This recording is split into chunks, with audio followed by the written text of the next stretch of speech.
युवाओं को आप लोग प्रेरित कर रहे हैं इन्वेस्ट करने के लिए? और दूसरा ये कि आपके प्रोग्राम के अंदर क्या कुछ कंपनियों के बारे में बताया जाएगा कि इनका इन्वेस्टमेंट इनमें किया जाना चाहिए, इन्वेस्टमेंट किया कुछ ऐसा? अब आपका सवाल पहला ये था कि शॉर्ट टर्म इन्वेस्टमेंट अच्छा है लॉन्ग टर्म, डिपेंड आपको चाहिए। गर्लफ्रेंड भी अच्छी लगती है पर लॉन्ग टर्म में बीवी चाहिए, तो डिपेंड आपको क्या चाहिए। तो शॉर्ट टर्म के अंदर शॉर्ट टर्म गेन्स होते हैं तो बड़ा अच्छा लगता है, पर गर्लफ्रेंड दिल तोड़ के भी चली जाती है, बीवी घर छोड़ के नहीं जाती। तो बिल्कुल आप रिलेट कर सकते हो उसी तरीके से। सब्जी में गरम मसाला डालना पसंद है या सब्जी मसाला? इसकी जरूरत है वो डालेंगे जिस तो शॉर्ट में आप लोग मतलब क्या सलाह देते हैं कि लंबे समय तक किसी के साथ रहना है? आपको क्या चाहिए? लंबे समय वाला तो छोड़ ही नहीं सकते, तो शादी तो करनी जी है ना, बाकी आपको बीच में मजे लेने हैं।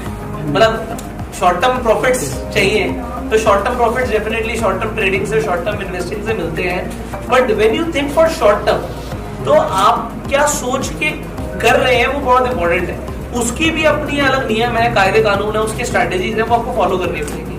तो शॉर्ट टर्म के अंदर नुकसान होने के चांसेस भी काफी रहते हैं। अगर कोई बहुत ही कम अवधि के लिए ट्रेड करेगा, मान लीजिए इंट्राडे ट्रेड करेगा, तो इंट्राडे के अंदर लॉस ऑफ कैपिटल थोड़ा सा ज्यादा हो सकता है। वो जितना लॉन्ग टर्म जाएगा, कंपाउंडिंग उतनी पावर दिखाएगी, तो उसमें लॉस होने के चांसेस कम हो जाते हैं। तो अगर कोई ये चाहता है कि भाई मुझे कंसिस्टेंट रिटर्न्स मिले, मेरे पास टाइम है, मैं आज यंग हूँ, मैं अपने फ्यूचर के बारे में सोच रहा हूँ, प्लानिंग के बारे में सोच रहा हूँ, तो वो डेफिनेटली लॉन्ग टर्म के बारे में सोचेगा। कोई ये सोचेगा मुझे अपनी सेकेंडरी इनकम बनाना है, मैं कुछ पैसा इन्वेस्ट करके, ट्रेड करके थोड़ा बहुत पैसा कमाना शुरू कर दूं, तो वो भी पॉसिबल है।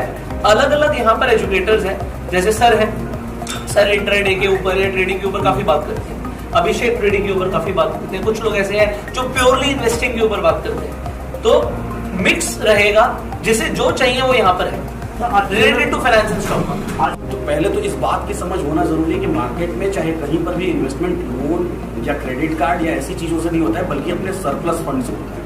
तो इसकी शुरुआत कौन करेगा? लोगों को बताओ। वही वो शुरुआत ये कर रहे हैं, वो शुरुआत हम लोग कर रहे हैं कि एटलीस्ट लोगों को पता तो चले। किसी को ऐसा लगता है कि कोई ख्वाब देख रहा है, ख्वाब देखना शुरू कर देते हैं कि आज मैंने एक स्टॉक मार्केट का किसी से एक्टिव्स ले लिया या कोई कोर्स कर लिया या कुछ ऐसा कर लिया तो हम कल से बहुत सारा पैसा कमाने लगेंगे करोड़।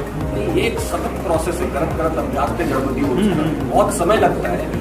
इसको समझाना बहुत जरूरी है और इसको समझ तभी सकते हैं जब उस तरह के एक्सपीरियंस लोग, आपके जैसे एक्सपीरियंस लोग बैठे और लोगों को ये जागरूक करें, समझाएं कि ये एक दिन की प्रोसेस नहीं है, लाइफ लॉन्ग प्रोसेस है और जीवन भर सीखते रहते हैं और ये चलते रहेगा, ऐसे ही चलते रहेगा। आपने बोला 6000 लोग एक साथ क्रिएटिविटी करेंगे, आपके साथ मिलेंगे, बैठेंगे, जो काम होगा, और आपने कहा कि एक रिकॉर्ड भी बनेगा। तो क्या इससे पहले भी कोई ऐसा रिकॉर्ड है? जी, इससे पहले हमने एक इवेंट किया था सोशल मीडिया ग्रोथ काउंटर, वहाँ पे भी हमने गिनीज वर्ल्ड रिकॉर्ड बनाया था। वो सोशल मीडिया के अराउंड अलग अलग एस्पेक्ट्स में था, अलग अलग जॉनर से तो सिर्फ फाइनेंस और स्टॉक मार्केट के लोग आ रहे हैं, तो पहले हमने सारे ही जॉनर के लोग बुलाए थे। इनफैक्ट इस इवेंट में भी एक सेलिब्रिटी पैनल है जिसमें हर जॉनर से लोग इकट्ठे हो रहे हैं। तो बड़े बड़े मोटिवेशनल स्पीकर जैसे टीएस मदान जी, हिमेश मदान जी, ये सब लोग भी वहाँ पर आ रहे हैं और तकरीबन 15 क्रिएटर्स नॉन फाइनेंस बैकग्राउंड से भी होंगे और वो भी अपने सीक्रेट्स बताएंगे। पैसे तो सभी कमा रहे हैं, तो वो कहाँ लगा रहे हैं उसके ऊपर भी बात होगी, तो ये भी होने वाला है। ब्रोकर कंपनियां भी वहाँ पर होंगी उनके साथ, कुछ ब्रोकर कंपनीज भी वहाँ पे रहेंगी, वो कंपनी भी वहाँ पे रहेंगी। राइट, तो वो सारी ये क्रिएटिविटी जो सब चीजें होंगी वो तो सर एक्स्ट्रा चीजें हैं, वो तो रहेंगी।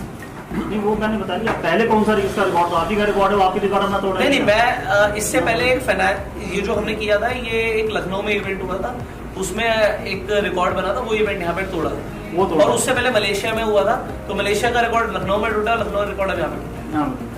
कहता हूँ कि जिंदगी में एक बात हमेशा याद रखना, बड़ा नौकर बनने से अच्छा है छोटा मालिक बन जाना।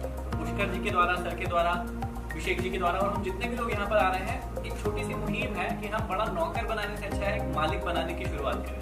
क्योंकि हम हर व्यक्ति कहता है कि तुम्हें ये करना चाहिए, तुम्हें ये करना चाहिए, लेकिन हम कहीं से भी शुरुआत नहीं कर रहे। एक छोटी सी शुरुआत है और SIPs का बहुत ही सबसे सक्सेसफुल वे है इन्वेस्टमेंट। तो सबसे शुरुआत में क्या होता है कि हम इतने डरे हुए होते हैं, स्टॉक मार्केट के नाम से ही डरे हुए हैं, लेकिन दुनिया इससे बहुत पैसा कमा रही है और बहुत सक्सेसफुल लोग हैं। तो SIP से हम क्या कर सकते हैं, छोटा छोटा सा जो अमाउंट होता है उसको, जैसे 500 रुपए से भी आप इसकी शुरुआत कर सकते हैं। सिर्फ 500 रुपए लगाकर, और उसमें आपको नहीं देखना है वो सारी चीजें, आपके लिए लोग बैठे हैं वहां पर पैसा इन्वेस्ट करने के, बहुत बड़ी बड़ी कंपनीज बैठी है आपके लिए पैसा इन्वेस्ट करने के, इसको आप म्यूचुअल फंड समझ सकते हैं। तो उसके थ्रू पैसा इन्वेस्ट होता है और धीरे धीरे करके जैसे जैसे स्टॉक मार्केट ऊपर जाता है और ऊपर जाता है वैसे वैसे आपका प्रॉफिट तो एक अलग चीज़ है कि प्रॉफिट होता है। मैंने आपसे ये क्वेश्चन पूछा कि जो स्टैंडअप स्टार्टअप है जो अपने स्टार्ट को कर रहे हैं वो आपसे कैसे जुड़े, क्योंकि उसको उनको मार्केट चाहिए, फंडिंग चाहिए, पैसा चाहिए, वो बड़ा बड़ा एक लोन लेके अपनी मार्केट शुरू करते हैं, लेकिन कहीं ना कहीं शट डाउन चला जाता है क्योंकि मार्केट नहीं मिलती है। सर ये जो प्रोग्राम है बेसिकली एंटरप्रेन्योरशिप के ऊपर आप पूछ रहे हैं, तो हम यंगस्टर्स को स्पेसिफिकली कल हमारा जो प्रोग्राम है बड़ा स्पेसिफिक है, ये एंटरप्रेन्योरशिप के ऊपर नहीं है, ये स्पेसिफिक है अगर आप स्टॉक मार्केट में इंटरेस्टेड है और आप सीखना चाहते हैं तो उसमें दो चीजें आती है कि एक इन्वेस्टिंग आती है, एक ट्रेडिंग आती है। हम इन्वेस्टिंग और ट्रेडिंग स्ट्रैटेजीज के ऊपर एक इवेंट कर रहे हैं जो इवेंट्स इंडिया में बहुत कम होते हैं, जैसे उसे फंडिंग चाहिए या स्टार्टअप कर रहा है वो अलग इवेंट्स है। वो तो ठीक है, आप पहली बार ही मार्केट में आप ये लेके आए हैं, बड़ा इतना बड़ा आप जी जो आप बना रहे हैं 6000 लोग एक साथ, जो आप ऑनलाइन भी और डिजिटल भी आप सब कुछ देख लाइव भी होंगे सर 6000। फाइनेंशियल मैनेजमेंट तो हर किसी के लिए रिक्वायरमेंट है, चाहे वो बॉय हो चाहे गर्ल हो। तो गर्ल्स के लिए भी उतना ही ज़रूरी है नॉलेज लेना और एजुकेशन लेना। अगर एजुकेशन नहीं होगी तो चाहे बॉय हो चाहे गर्ल हो दोनों ही अपना पैसा डुबा देंगे।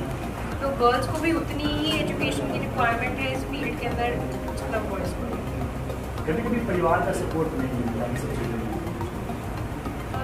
नहीं, परिवार का सपोर्ट आई थिंक अगर आपको राइट एजुकेशन है, अगर आपको उस चीज़ के बारे में पता है तो आप सही इन्वेस्टमेंट करके आप अच्छी ग्रोथ कर लेंगे।